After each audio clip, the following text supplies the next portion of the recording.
Bapak Ibu. Bersyukur untuk anugerah Tuhan kita boleh memasuki bulan Juni. Sudah lebih dari setengah tahun kita menjalani tahun 2022. Kita bersyukur anugerah Tuhan, sekalipun banyak tantangan ya, kita boleh ada sebagaimana adanya. 2 minggu yang lalu mungkin saya menyampaikan firman Tuhan dari 1 Petrus pasal 2 ya. Ini lanjutan dari khotbah minggu yang lalu sebenarnya. Kalau minggu yang lalu kita mempelajari dan merenungkan firman Tuhan, bagaimana membangun hidup dengan 3B ya. Menjadi batu hidup. Kita datang kepada Tuhan untuk menjadi batu hidup. Kemudian kita terus bertumbuh, semakin dewasa di hadapan Tuhan, sama seperti bayi yang selalu rindu akan air susu yang murni dan yang rohani. Dan kita juga didorong untuk menjadi batu hidup. Bagaimana hidup kita dipakai oleh Tuhan untuk menjadi batu-batu hidup dalam pembangunan tubuh Kristus. Dan pada hari ini kita akan mendengarkan firman Tuhan, bagaimana kita mendapat peringatan ya dari Tuhan, dari penulis kitab ini yaitu Rasul Petrus. Kita sudah belajar bahwa surat ini ditulis kepada para pendatang ya, para perantau. Memang banyak tempat yang disebutkan di pasal 1 ayat 1.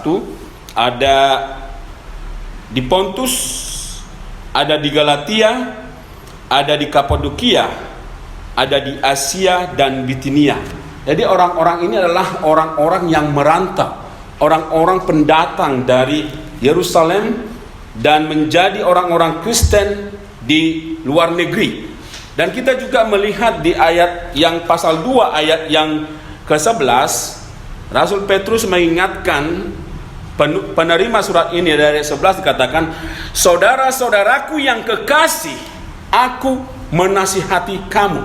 Ini nasihat atau peringatan kepada para pendatang ya, sebagai pendatang dan perantau.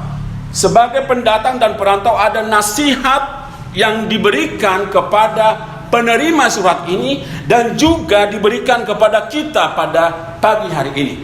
Kita akan merenungkan firman Tuhan. Sebelumnya kita akan berdoa. Bapa Surgawi, kami bersyukur oleh karena kasih-Mu kami boleh ada sebagaimana adanya, sekalipun banyak tantangan dalam kehidupan kami, banyak pergumulan, namun Tuhan memberikan waktu bagi kami untuk boleh ada di rumah Tuhan, untuk memuji dan mempermuliakan nama Tuhan.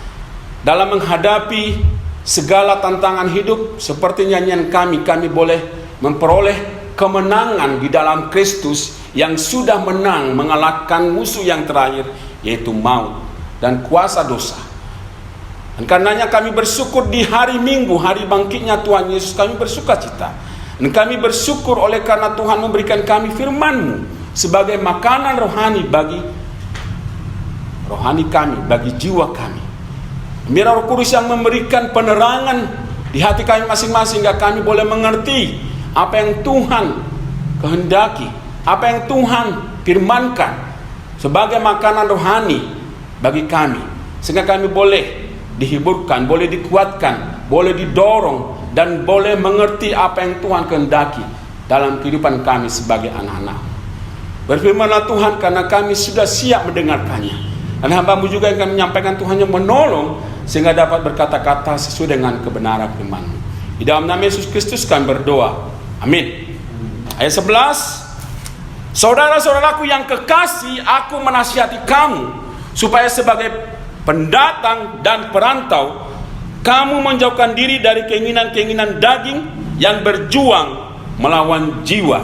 Bapak Ibu, mungkin kita bukan orang Betawi, ada mungkin yang orang Betawi di sini, tapi umumnya kita adalah pendatang.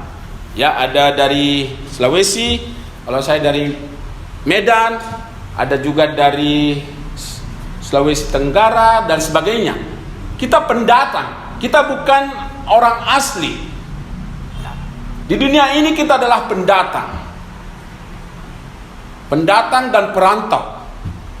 Kalau perantau, orang yang meninggalkan kampung halamannya. Tapi sekalipun kita adalah orang asli di Jakarta ini, sebenarnya kita juga adalah pendatang secara rohani. Dunia ini adalah tempat persinggahan. Dunia ini adalah tempat kita untuk melakukan kehendak Tuhan. Salah satunya melalui membangun hidup kita melalui 3B yang sudah kita dengarkan 2 minggu yang lalu. Tapi sebagai pendatang, kita diperingatkan oleh Rasul Petrus supaya hidup menjadi berkat, supaya menjauhkan diri dari perbuatan-perbuatan yang tidak berkenan di hadapan Tuhan. Ada peringatan yang Tuhan berikan melalui Rasul Petrus kepada jemaat yang menerima surat ini, dan juga kepada kita pada pagi hari ini. Apa peringatan itu? Ya, peringatan-peringatan yang diberikan oleh Petrus kepada kita, dan juga melalui firman Tuhan, kita diingatkan akan masa lalu kita. Masa lalu kita bagaimana?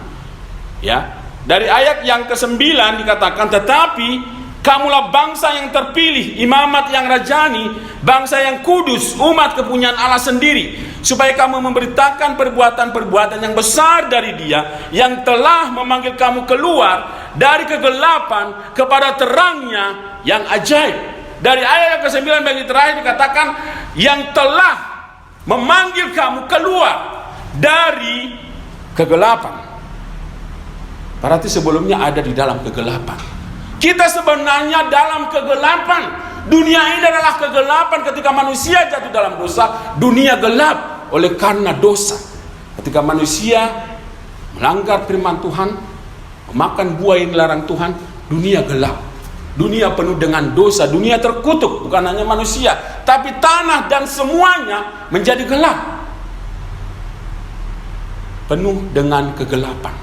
Kita ada di dalam kegelapan, tapi kita dipanggil keluar dari kegelapan kepada terangnya yang ajaib. Kita ada di dalam kegelapan, dan kita sekarang yang sudah dipanggil dari kegelapan ada dalam kegelapan itu. Ya, dunia penuh dengan kegelapan dan kita dipanggil dari kegelapan, tapi kita masih ada di sini. Kita belum dipanggil langsung ke surga. Kenapa? Karena ada maksud Tuhan, supaya kita menjadi terang. Yang tadinya kita dalam kegelapan, kita sudah menjadi terang dengan tujuan supaya Tuhan memakai kita menjadi terang di dalam kegelapan itu. Hidup kita penuh dengan kegelapan sebelum kita dipanggil, sebelum kita menerima Kristus. Tapi kita perlu ingat bahwa kita dulu ada dalam kegelapan. Itulah sebabnya dikatakan oleh Rasul Paulus juga dalam Efesus pasal 2, kamu dahulu sudah mati. Sudah mati karena dosa-dosa dan pelanggaran-pelanggaran. Apa artinya mati dalam ayat itu? Sebenarnya mereka kalau mati nggak perlu ditulisi surat. Tapi mati rasanya itu adalah mati secara rohani oleh karena dosa-dosa. Yang memisahkan kita dengan Allah adalah dosa-dosa dan pelanggaran-pelanggaran kita. Tapi syukur bagi Allah, kita dipanggil keluar dari kegelapan tersebut. Tapi kita perlu ingat bahwa itu adalah anugerah Tuhan, kasih karunia Tuhan, bahwa kita yang tidak ada apa-apanya, tidak ada hak istimewa bagi kita, supaya kita dipanggil oleh Tuhan, supaya kita dipanggil dari kegelapan pada terangnya yang ajaib. Tapi itu semua karena anugerah Tuhan yang begitu besar bagi kita, sehingga kita bisa keluar dari kegelapan kepada terangnya yang ajaib. Itu yang pertama. Yang kedua, ayat 10 dikatakan, ayat 10, kamu yang dahulu bukan umat Allah. Dahulu kita bukan umat Allah, tapi umat siapa? Ketika manusia jatuh dalam dosa, dia menjadi umat iblis. Dia menjadi pengikut-pengikut iblis. Itulah sebabnya Tuhan Yesus harus mati. Untuk apa? Untuk merampas kita, untuk membeli kita dari pegadaian. Bapak Ibu mungkin pernah bertransaksi dengan pegadaian, ya, mengatasi masalah tanpa masalah. Itu slogan mereka. Tapi kalau kita tidak tagih-tagih, tidak bayar-bayar, masalah jadi besar. Barang yang kita sudah gadekan tidak bisa lagi ditebus. Dan kita bersyukur bahwa Yesus telah mati untuk menebus kita, dan itu lunas. Kalau Bapak Ibu punya hutang di pegadaian, mungkin ada cicilan per bulan sampai sekian bulan. Tapi Yesus membayar seluruh hutang itu dengan lunas, tanpa ada cicilan. Kenapa? Karena Yesus sanggup memberikan pelunasan itu dengan darah yang mahal, bukan dengan emas atau perak, tapi dengan darahnya sendiri. Kita yang dahulu umat iblis menjadi umat Allah. Dan kita perlu ingat itu. Itu semua anugerah Tuhan. Bukan karena kita melakukan ibadah, memberikan persembahan, melayani Tuhan, atau bahkan menyerahkan hidup kita. Bukan. Itu semua karena anugerah semata. Anugerah dari Tuhan yang melimpahi, yang melingkupi kita, sehingga kita boleh menjadi umatnya. Kita menjadi umat Tuhan. Itu sebabnya kita disebut anak-anak Allah. Kenapa? Karena kita percaya kepada anak tunggal Allah. Siapa anak tunggal Allah? Yaitu Yesus Kristus. Sehingga kita disebut anak-anak Allah. Kita menjadi pewaris. Namanya anak itu berhak tinggal di rumah Tuhan, di rumah Bapaknya, ya, berhak menikmati apa yang diberikan oleh Bapaknya. Demikian kita di hadapan Tuhan. Karena kita anaknya, kita berhak menerima warisan, berhak menerima segala fasilitas yang dikaruniakan oleh Tuhan kepada kita. Dan kita bersyukur. Tapi dahulu kita dalam kegelapan, kita berada di dalam kuasa iblis, dan kita bukan menjadi umatnya. Dahulu tidak dikasihani. Ayat 10 lagi, ya, yang dahulu tidak dikasihani, ya, dahulu tidak dikasihani. Kenapa? Karena pelanggaran-pelanggaran dan dosa-dosa. Justru bukan kasihan, tapi hukuman yang diberikan. Tapi karena kasih Tuhan, dalam Roma pasal 5 ayat 8, ya, Allah menunjukkan kasih-Nya kepada kita. Oleh karena Kristus telah mati bagi kita ketika kita masih berdosa. Orang yang jahat, orang yang melakukan suatu perbuatan yang tidak baik, biasanya akan susah untuk dikasihani. Tapi Tuhan rela mengasihani kita, memberi nyawanya, memberikan kita kasih karunia supaya kita beroleh kasih-Nya. Oleh karena apa? Oleh karena kasih-Nya yang besar. Dahulu kamu tidak dikasihani, tetapi sekarang telah beroleh belas kasihan. Beroleh belas kasihan dari Tuhan. Itulah keadaan kita dahulu. Bahkan di bagian terakhir di pasal 2 ini dikatakan, sebab dahulu kamu apa? Sesat. Ya, ayat terakhir bagi pasal yang kedua, sebab dahulu kamu sesat seperti domba, tetapi sekarang kamu telah kembali kepada gembala dan pemelihara jiwamu. Ilustrasi yang diberikan oleh Petrus adalah sesat seperti domba. Ya, walaupun Petrus ini latar belakangnya bukan seorang gembala, tapi dia tahu, ya, orang-orang yang menggembalakan itu, kalau domba itu sesat pasti berbahaya, pasti akan mengalami celaka. Dan Tuhan juga pernah menyatakan bahwa Dia adalah gembala yang baik dalam Yohanes pasal 10. Jadi sangat jelas Petrus itu menggambarkan keadaan orang tanpa Yesus adalah sesat, seperti domba tidak tahu mau kemana. Domba itu adalah binatang yang tidak pintar seperti anjing.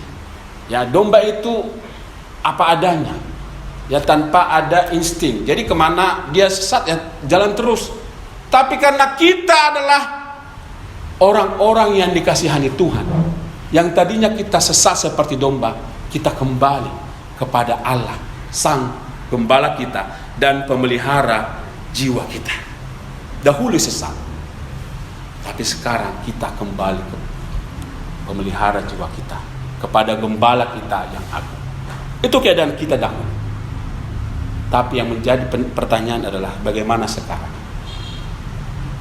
Dahulu kita seperti itu, tapi apakah kita kembali ke dunia, ke hidup yang dahulu? Itu menjadi dorongan dari Petrus ini. Itu sebabnya kita tidak boleh sebagai orang Kristen menyanyikan aku masih seperti yang dulu. Tidak. Kenapa? Karena kita sudah berbeda. Dahulu memang dalam kegelapan, dahulu memang terpisah dari Allah, dahulu memang saya bukan umat Tuhan, dahulu memang saya sesat, tapi sekarang tidak. Dan itu bagian kedua. Ingat masa sekarang.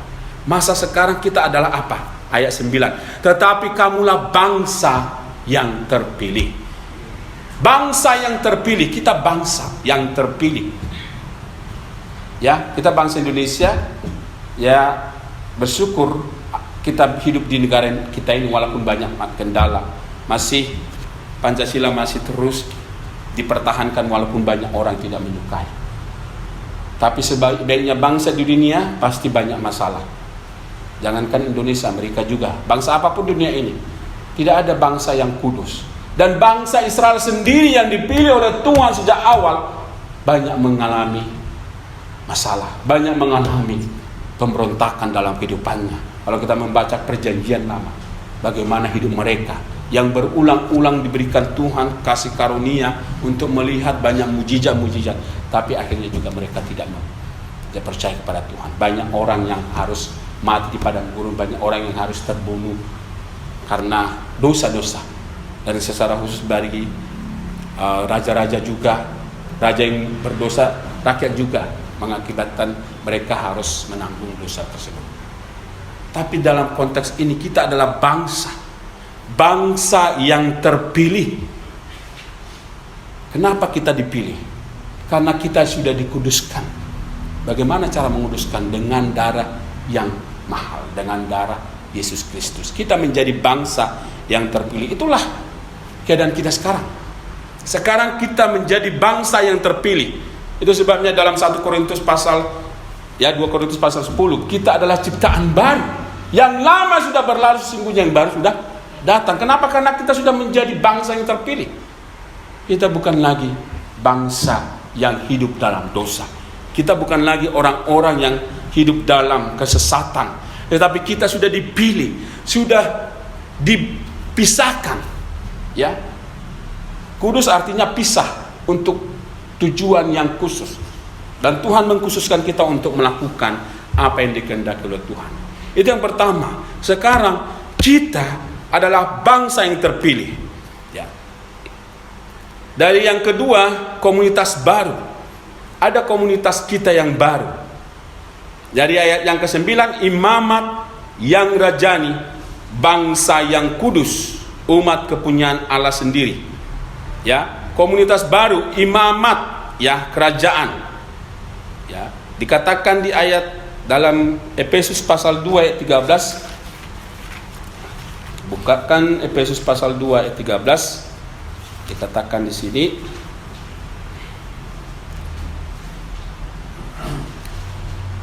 tetapi sekarang di dalam Kristus Yesus kamu yang dahulu jauh sudah menjadi dekat oleh darah Kristus.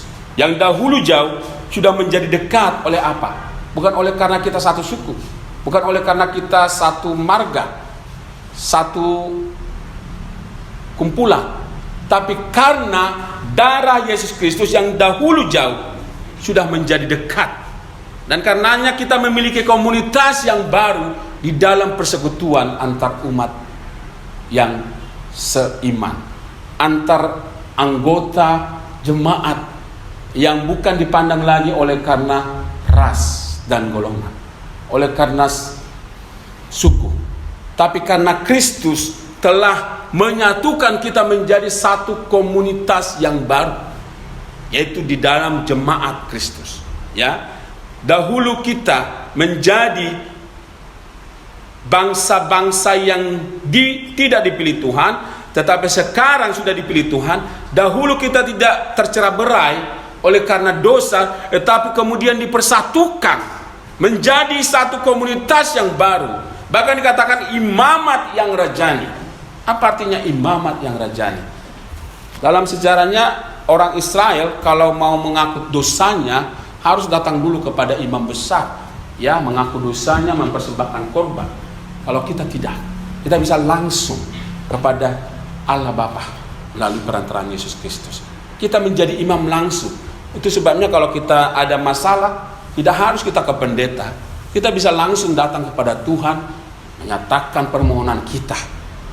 Memang kalau bisa kita nyatakan juga, orang-orang mendoakan termasuk juga pendeta, bagus juga. Tapi itu bukan menjadi keharusan. Kenapa? Karena kita bisa langsung, karena kita sudah menjadi imam yang langsung datang kepada Allah. Tentunya melalui Yesus Kristus, ya. Tanpa hambatan datang kepada Allah, ya. 1 Petrus pasal 2 ayat 5. Karena Allah itu esa pula dia menjadi pengantara antara Allah dan manusia, itu manusia Kristus Yesus. Kita datang kepada Allah melalui perantaraan Tuhan Yesus Kristus, bukan lagi melalui perantaraan imam-imam seperti di perjanjian lama. Dan sekarang juga ada gereja yang masih memperhatikan hal tersebut, ya. Datang dulu ke pendeta, baru pendeta langsung kepada Bapa, kepada Allah. Tidak. Tapi dalam konteks perjanjian baru, karena Tuhan sudah menang, ya. Ketika Tuhan menang, tabib bait suci itu terbelah. Walaupun itu begitu besar, begitu tebal, tapi terbelah sendiri dan menunjukkan kita bisa langsung datang pada Allah Bapa. Tidak perlu ada pembatas-pembatas. Kemudian karakter baru, yaitu bangsa yang kudus, ya. Kita memiliki sifat rohani yang baru. Dalam 2 Petrus pasal 1 ayat 4, 2 Petrus 1 ayat 4 dikatakan, dengan jalan itu Ia telah menganugerahkan kepada kita janji-janji yang berharga dan yang sangat besar, supaya olehnya kamu boleh mengambil bagian dalam kodrat ilahi. Perlu kita baris bawah adalah kodrat ilahi. Sifat-sifat Allah diberikan kepada kita. Memang pada waktu manusia diciptakan dengan dikatakan imago Dei. Ya, Allah menciptakan manusia segambar dengan Allah. Itu waktu manusia belum jatuh dalam dosa. Tapi setelah manusia jatuh dalam dosa, sifat Allah itu hilang. Sifat Allah itu hancur. Itu sebabnya manusia diusir dari Taman Eden. Manusia merasa takut. Ketakutan pertama, kata takut pertama dicatat di dalam Alkitab adalah ketika manusia telah jatuh dalam dosa. Sifat kealahan itu hilang. Karena apa? Karena dosa. Tapi setelah Tuhan menyelamatkan kita, kodrat ilahi, sifat ilahi itu diberikanlah kepada kita. Kenapa? Ketika kita menerima Kristus, kita sekaligus menerima Roh Kudus, dimeteraikan dengan kita. Dan sifat-sifat ilahi, kodrat ilahi diberikan, ya, supaya olehnya kamu boleh mengambil bagian dalam kodrat ilahi dan luput dari hawa nafsu duniawi yang membinasakan dunia. Jadi kita diberikan sifat ilahi oleh karena Tuhan telah menyelamatkan kita. Kita menjadi bangsa yang kudus. Kalau dari ayat yang sebelumnya dikatakan bangsa yang terpilih. Sudah dipilih. Seperti bangsa Israel. Dan sekalipun bangsa Israel banyak memberontak, tapi mereka secara nyata dipilih oleh Tuhan menjadi contoh, menjadi patternnya, menjadi formula bagi bangsa-bangsa lain. Tapi mereka gagal juga. Dan Tuhan ingin ketika Tuhan memilih kita sebagai bangsa yang dipilih, harusnya kita tidak boleh gagal. Pengalaman-pengalaman yang ditulis dalam perjanjian lama banyak yang tidak baik, tapi itu menjadi pelajaran, menjadi peringatan bagi kita supaya kita tidak mengulangi hal yang sama. Ada banyak juga yang baik yang dicatat, raja-raja yang baik juga ada dicatat, tapi raja-raja yang jahat juga dicatat juga. Kenapa? Alkitab itu mencatat semuanya. Jadi kalau ada yang baik, itu yang perlu kita tiru, yang perlu kita imitate, ya, kita copy. Tapi yang jahat, yang tidak berkenan, hidup dari tokoh-tokoh di Alkitab dan juga secara khusus bangsa Israel, itu menjadi peringatan supaya kita tidak mengikuti. Tapi yang menjadi inti adalah karakter baru diberikan kepada kita, yaitu sifat-sifat rohani. Dan sifat-sifat rohani ini kadang juga tergoda oleh karena keinginan daging kita. Itu sebabnya dalam Galatia kita disuruh hidup dalam roh, supaya kita meninggalkan keinginan daging. Dan sifat-sifat Allah itu yang lebih berkuasa, yang lebih bekerja dalam kehidupan kita. Dan sekarang ini, masa sekarang ini, kita diberikan klasifikasi baru, ya, yaitu umat Allah. Kita kembali ke 1 Petrus pasal 2.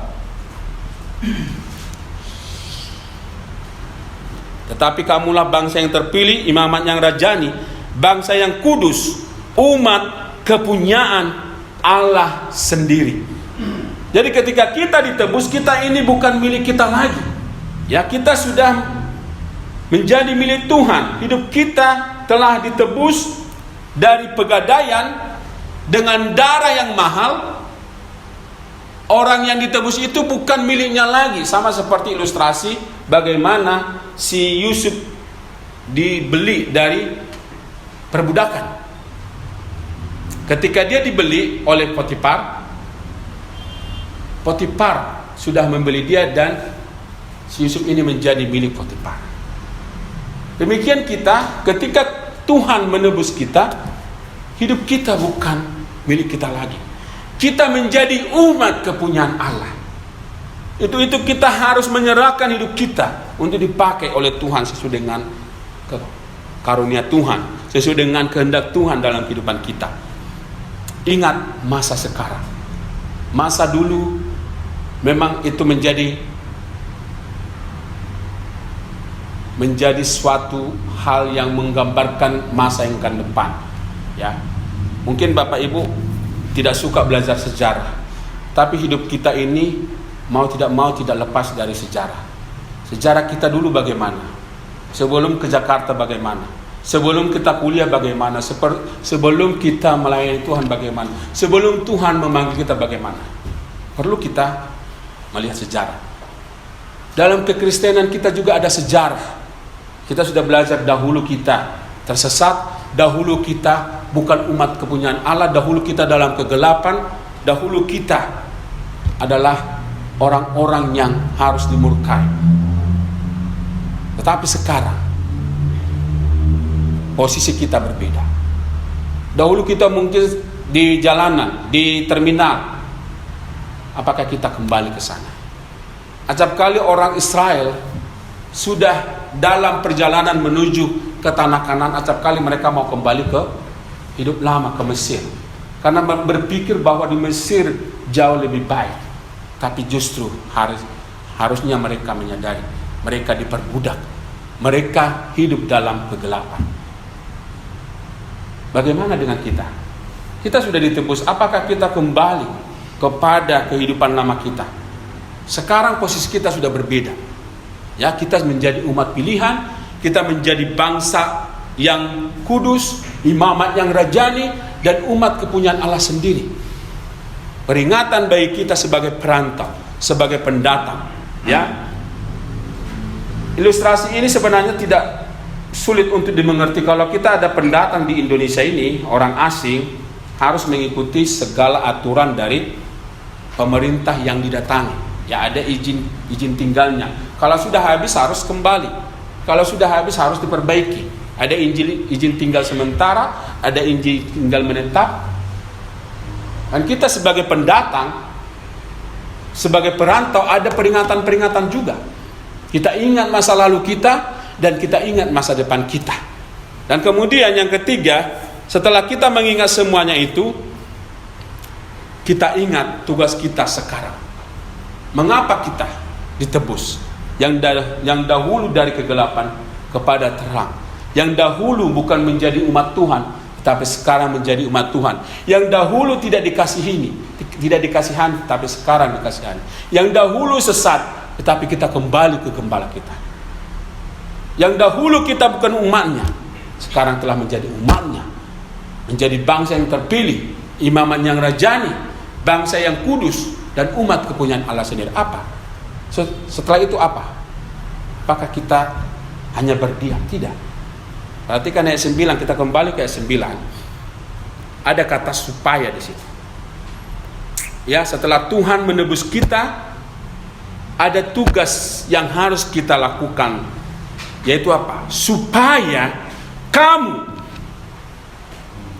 kamu memberitakan perbuatan-perbuatan yang besar dari Dia.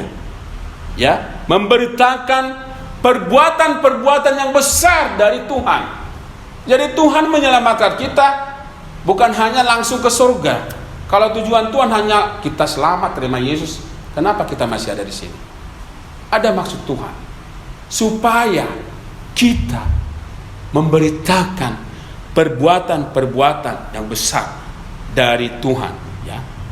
Memberitakan apa yang Tuhan sudah lakukan dalam kehidupan kita.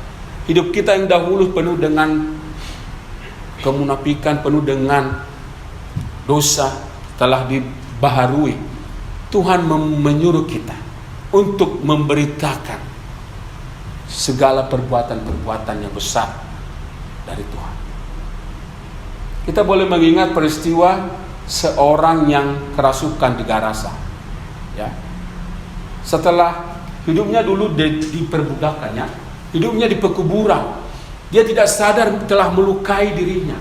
Tapi setelah dia bertemu dengan Tuhan dan mengakibatkan kerugian secara ekonomi karena hampir 2000 ya, bukan hampir 2000 babi-babi mati tewas demi satu orang. Itulah harga. Sebenarnya jiwa itu tidak bisa dihitung. Dan itu dilukiskan bagaimana Tuhan menyuruh, ya, setan-setan itu dari orang itu ke babi-babi itu. Tuhan ingin supaya kita tidak hitung-hitungan untuk memberi kepada hamba Tuhan, memberi kepada orang yang berjuang untuk merampas orang-orang dari kegelapan, dari kungkungan setan, untuk datang kepada Tuhan. Ada harga yang harus dibayar. Tapi yang mau kita garis bawahi adalah orang yang telah disembuhkan ini memiliki keinginan yang baru. Dia sudah berpakaian, sudah tenang. Kalau kita membaca di kitab Markus pasal 5, dia tenang, kemudian memiliki keinginan baru. Apa keinginannya? Keinginannya adalah ingin ikut bersama Tuhan, menjadi pengikut Tuhan. Kemana Tuhan pergi, dia akan ikut. Tapi apakah Tuhan izinkan? Tidak. Mungkin kita merasa keinginan saya sudah baik, tapi kenapa Tuhan tidak izinkan? Kita boleh lihat bahwa kehendak Tuhan yang terbaik. Dan itu yang terjadi bagi orang ini. Dia tidak diizinkan untuk mengikuti Tuhan kemana Tuhan pergi. Tapi dia disuruh ngapain? Disuruh kembali ke kampungnya, ke orang tuanya, ke orang-orang di sekitarnya untuk ngapain? Memberitakan apa yang Tuhan sudah lakukan bagi hidupnya. Bagaimana dia diselamatkan. Bagaimana dia yang tadinya hidup dalam kegelapan, dalam kungkungan, menjadi bebas. Dan dia karena sudah ada Yesus dan sungguh-sungguh bertobat, dia mengikuti itu. Demikian kita. Setelah kita diselamatkan oleh Tuhan, Tuhan ingin supaya kita memiliki tugas, ya, untuk memberitakan pekerjaan-pekerjaan Tuhan yang besar, memberitakan perbuatan-perbuatan yang besar dari Tuhan. Bagaimana caranya? Dengan memberitakan bahwa Yesus satu-satunya juru selamat, Yesus satu-satunya jalan pada hidup yang kekal. Tidak ada jalan lain. Itu yang pertama. Ingat tugas kita sekarang menjadi penjala manusia. Petrus dan teman-temannya dahulu penjala ikan. Tapi sekarang setelah mereka diselamatkan Tuhan menjadi penjala ikan, memberitakan perbuatan-perbuatan yang besar dari Tuhan. Kemudian yang kedua, menjauhkan diri dari keduniawian. Ya. Dari ayat yang ke-11 sudah kita baca tadi. Saudara-saudara yang kekasih, aku menasihati kamu supaya sebagai pendatang dan perantau, kamu menjauhkan diri dari keinginan-keinginan daging yang berjuang melawan jiwa. Keinginan-keinginan daging yang masih ada walaupun kita sudah menerima Kristus, keinginan-keinginan daging itu acap kali muncul. Tapi kita diperintahkan untuk menjauhkan diri dari keinginan-keinginan duniawi. Bagaimana caranya? Dari yang pertama ayat 11 dengan hidup suci. Ya, hidup suci. Hidup berbeda. Ya, mungkin ilustrasi ini sudah pernah Bapak Ibu dengar. Kita mau makan ikan laut, ketika ditangkap, walaupun ikan itu ada di air asin, ketika ditangkap dia tidak ikut asin. Dunia ini penuh dengan masalah, penuh dengan kegelapan, tapi baiknya kita seperti ikan yang hidup di air asin, tapi ikan itu tidak ikut asin. Tetap dia mempertahankan identitasnya. Dan kita sebagai orang Kristen sudah memiliki identitas yang baru. Dan sudah bisa tadi sudah kita dengarkan tadi ya, kita menjadi umat pilihan, kita menjadi bangsa yang kudus, imamat yang rajani, umat kepunyaan Allah. Tuhan menempatkan kita bukan di biara ya, bukan di tempat-tempat yang kudus, yang sunyi, dengan tujuan supaya kita tetap menjaga hidup kudus. Bukan seperti orang biarawat kita. Kita tetap ada di dunia ini, tapi Tuhan ingin supaya kita berbeda, supaya kita tidak ikut dalam dunia ini.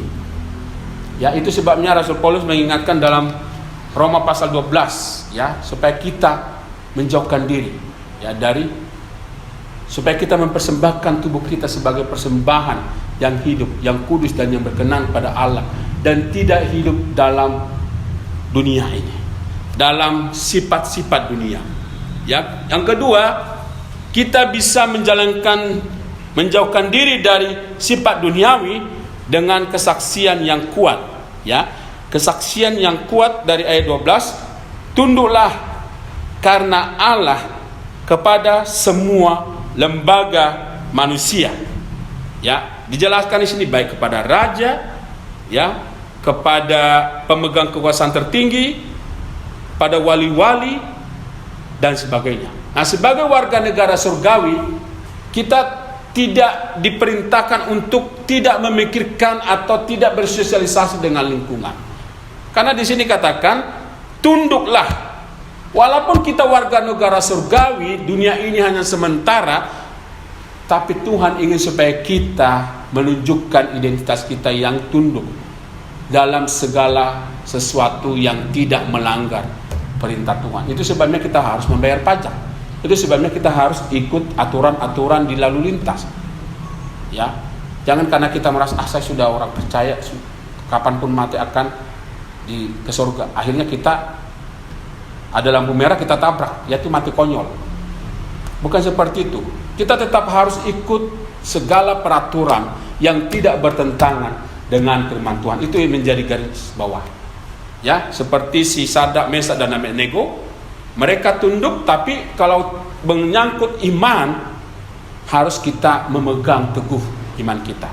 Kalau andaikan pemerintah di Jawa Barat ini ya, kita berada di Bekasi, kita dilarang beribadah, bagaimana sikap kita? Kita harus tetap beribadah, walaupun mungkin bukan di tempat ini. Kalau misalnya ada halangan, kita masih bisa beribadah dengan cara yang berbeda.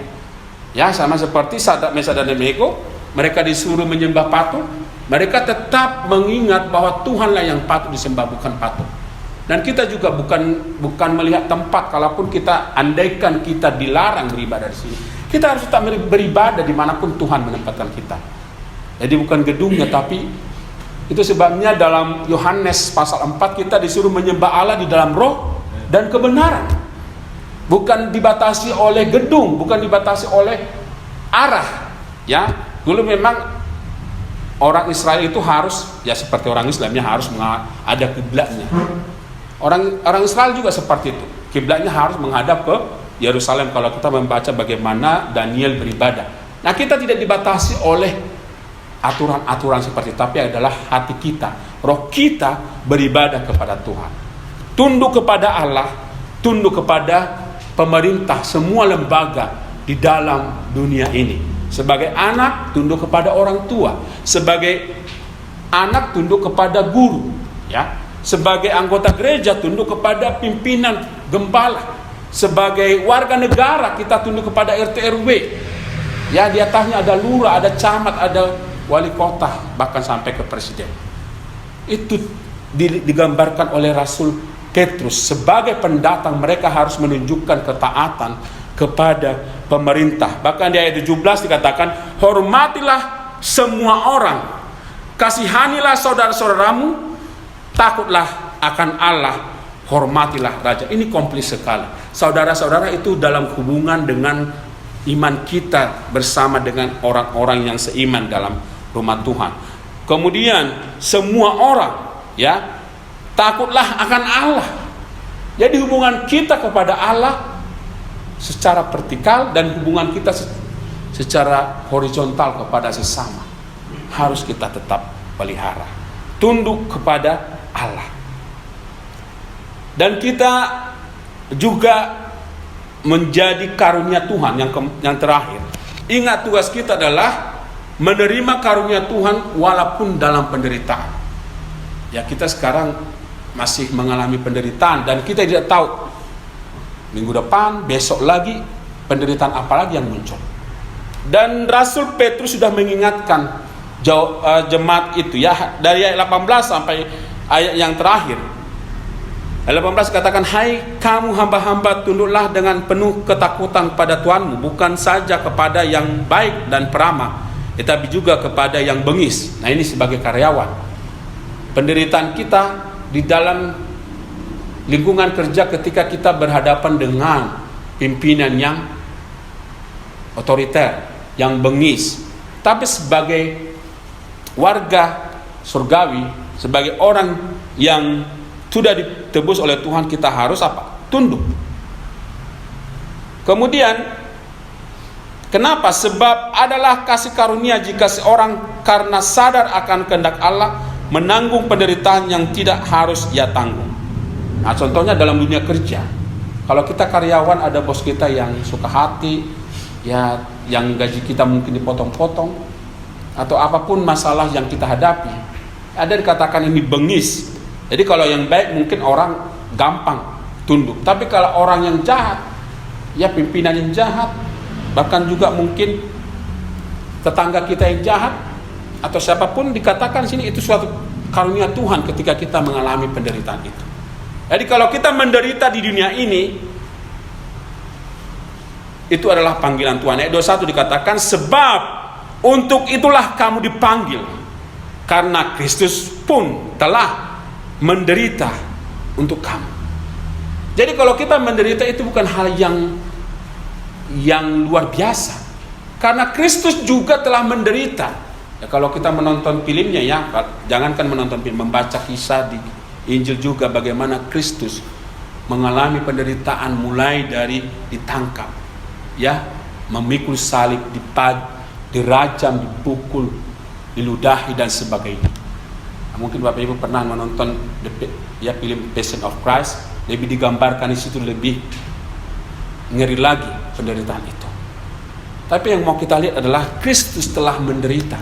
Dan kalau kita menderita, itu adalah panggilan Tuhan. Karena dalam Filipi juga pasal 1:21 kita dikaruniakan bukan hanya percaya tapi juga menderita karena Dia. Yang perlu kita lihat adalah karena Kristus. Jangan kita menderita karena dosa kita. Kalau kita menderita karena dosa, kita menanggung dan kita memang harus bertobat. Tapi kalau kita menderita karena Kristus, Itu adalah panggilan Tuhan. Dan karenanya kita harus menerima itu. Karena itu kasih karunia yang Tuhan karuniakan kepada kita. Ya, ayat 22 lebih dijelaskan lagi. Ia tidak berbuat dosa dan tipu tidak ada dalam mulutnya. 23. Ketika ia dicaci maki, ia tidak membalas dengan mencaci maki. Ketika ia menderita, ia tidak mengancam, tetapi ia menyerahkan kepada Dia yang menghakimi dengan adil. Bahkan ayat 24, ia sendiri telah memikul dosa kita dalam tubuhnya di kayu salib, supaya kita yang telah mati terhadap dosa hidup untuk kebenaran. Lagi-lagi ketika kita diselamatkan ada tujuannya. Tuhan menyelamatkan kita hidup dalam kebenaran. Kalau saya tanya Bapak Ibu, penderitaan apa yang kita hadapi sekarang? Ya mungkin secara umum ada ekonomi, ya belum membaik, sekalipun Covid sudah turun, tapi ada lagi. Saya baca derita di Jakarta mulai naik lagi. Makanya kita harus tetap waspada. Dan kita tidak tahu apa penyakit-penyakit yang akan muncul. Ya, masalah keluarga, masalah jemaat, banyak hal yang kita hadapi. Tapi kita mengingat, apapun penderitaan kita, Kristus telah lebih dahulu menderita bagi kita. Dengan mati di kayu salib, sehingga kita boleh ditebus dan kita hidup untuk kebenaran. Itulah keadaan kita, tugas kita sekarang. Ada keadaan kita masa lalu, kita ingat, itu hanya untuk mengingatkan betapa kita harus bersyukur atas segala sesuatu, bukan untuk kembali lagi ke kehidupan lama itu. Kehidupan kita sekarang sudah menjadi umat Tuhan, sudah ditebus, sudah menjadi miliknya, imamat yang rajani, umat kepunyaan Allah sendiri. Ada tugas. Ketika kita ditebus, tugas kita menjaga hidup kita dari dunia ini dengan hidup suci, dengan menjaga kesaksian, tunduk kepada semua lembaga, dan kita tetap bersyukur walaupun ada penderitaan yang kita hadapi. Biarkannya Tuhan menolong kita untuk bisa mengaplikasikan apa yang Tuhan perintahkan. Maranatha, Tuhan Yesus akan datang. Dan tujuan kita adalah ketika Tuhan datang kembali. Tapi Tuhan masih mengizinkan kita hidup. Dan Tuhan akan segera datang. Dan kita bersyukur ketika Tuhan datang, kita didapati sedang hidup dalam kebenaran. Kita berdoa. Bapa Surgawi, kami bersyukur untuk firman-Mu yang mengingatkan kami bahwa kami adalah pendatang dan perantau di dunia ini. Dan melalui firman-Mu, Rasul Petrus mengingatkan kami, memberi nasihat bahwa dahulu kami hidup dalam dosa, dalam kegelapan, dan terpisah dari Allah, tidak dikasihani, dan tersesat. Tapi kami bersyukur oleh karena anugerah Tuhan yang telah memberikan kami Yesus Kristus yang mati bagi dosa kami. Sekarang kami sudah menjadi umat, bangsa yang terpilih, imamat yang rajani, bangsa yang kudus dan umat kepunyaan Allah sendiri. Kami bersyukur untuk semuanya itu. Tolong kami untuk tidak kembali lagi kepada kehidupan lama kami, karena kami sudah menjadi umat. Dan berikan kami kekuatan. Ketika Tuhan menyelamatkan kami, tujuan Tuhan bukan hanya kami memperoleh hidup yang kekal di surga, tapi Tuhan menempatkan kami di dunia ini. Kami boleh ada, sehat, hidup dengan satu tujuan untuk hidup dalam kebenaran melalui menjauhi dunia ini, melalui kesaksian dan ketundukan kami kepada semua lembaga. Dan ketika kami juga menderita, kami bersyukur bahwa Tuhan memberikan kami kasih karunia untuk turut mengambil bagian dalam penderitaan oleh karena melakukan kebenaran dan oleh karena hidup dalam Kristus. Hamba-Mu sudah selesai berkata-kata. Kamu biarlah Roh Kudus yang bekerja di hati kami, sehingga apa yang kami dengar tidak berlalu begitu saja, namun Tuhan yang memeteraikan firman itu dalam hati kami, sehingga setiap saat kami mengingat kami adalah pendatang, kami adalah perantau yang harus mengingat masa lalu kami, masa sekarang dan tugas kami sekarang. Sehingga kapanpun Tuhan datang, kami sudah siap oleh karena kami sudah melakukan tugas kami di masa sekarang ini. Menyerahkan sepenuhnya tangan dalam nama Yesus kami berdoa. Amin.